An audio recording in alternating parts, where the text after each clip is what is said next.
আন্তর্জাতিক খ্যাতি সম্পন্ন উপাশ্রী কুরআন তারুণ্যের অহংকার খতিবুল উম্মাহ হযরত মাওলানা হাফিজুর রহমান সিদ্দিকী কুয়াকাটা প্রতিষ্ঠাতা প্রিন্সিপাল জামিয়া তালিমিয়া মাদ্রাসা আদর্শনগর ঢাকা বিশেষ দ্রষ্টব্য উক্ত মাহফিলে হুজুরের বয়ান মাগরিব রাত থেকে শুরু হবে।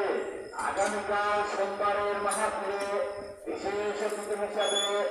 আরো মূল্যবান নসিহত পেশ করবে